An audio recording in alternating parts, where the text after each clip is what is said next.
Good morning. প্রতিষ্ঠা দিন যত এগিয়ে আসছে তত টেনশন বাড়ছে, কারণ প্রচুর কাজ বাকি। আজকে লাইট লাগাতে আসবে, তো তার জন্য বেরিয়েছি তার কিনতে। বাট দেখা যাক, চলো পাল বাজার যাবো। আই হোপ তোমরা সকলে প্রে করবে যেন সব কাজ ঠিকঠাকভাবে হয়। দোকানে এসে দাঁড়িয়ে আছি, বাট দোকানে কাকু নেই। কতক্ষণ দাঁড়াতে হবে জানি না।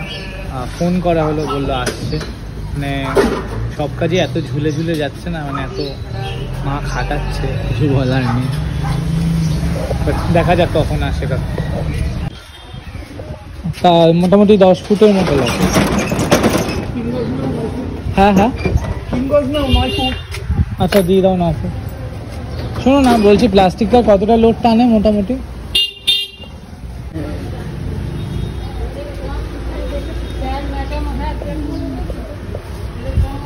এই জাস্ট জিনিসগুলো নেওয়া হলো, এই কেসিং আর ফাইনালি নেওয়া ডান। এবার ইলেকট্রিক মিস্ত্রি আসবে আর কাজটা হবে, তো সেই ব্লগটাও শেয়ার করবো তোমাদের সাথে। বাট মূর্তি এখন দেখাবো না, আর বিগ্রহর যা যা জিনিসপত্র কেনা হচ্ছে সেটাও এখন একবারে সারপ্রাইজ 11 জুলাই। ঠিক আছে, চলে এসছে আমাদের সঞ্জু কাকু, মানে এটা ওরফে ডাক্তারবাবু। ওনাকে সবাই ডাক্তারবাবু বলে, ইলেকট্রিক মিস্ত্রি।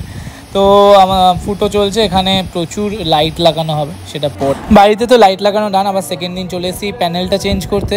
আজকে এসেছি কিন্তু চাঁদনিতে, কারণ যেখানে আগের দিন এসেছিলাম সেখানে হলো না, তো তাই আজকে চাঁদনিতে এসেছি প্যানেলটা চেঞ্জ করে। বাট এত হ্যাপা হয়েছে কিছু বলার নেই, কিন্তু ফাইনালি কাজটা হলো, এটাই অনেক বড় ব্যাপার। অনেকেই প্রচুর ব্লগ করে নিয়েছে, তো আমার করা হয়নি। আজকে এসেছিলাম গড়ানহাট আরেকবার। দেখো জাস্ট এই এরিয়াটা,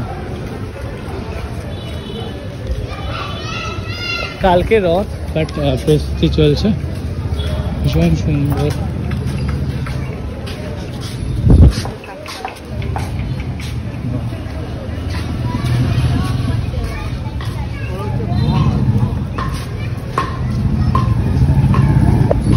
আমার কোনোবার আসা হয় না, বাট এবার এসছি যখন জিনিসগুলো দেখলাম, অ্যান্ড এত সুন্দর যে রথ তৈরি হয় এখানে, সেটা কিন্তু জানা ছিল না।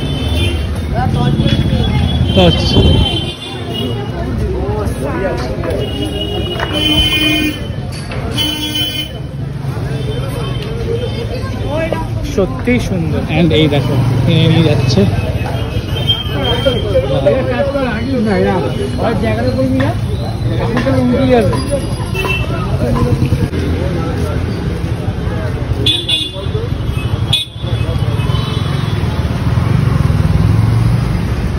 যদি রথ কিনতে চাও ডেফিনেটলি এখান থেকে সুন্দর সুন্দর রথ কিনে নিয়ে যেতে পারো।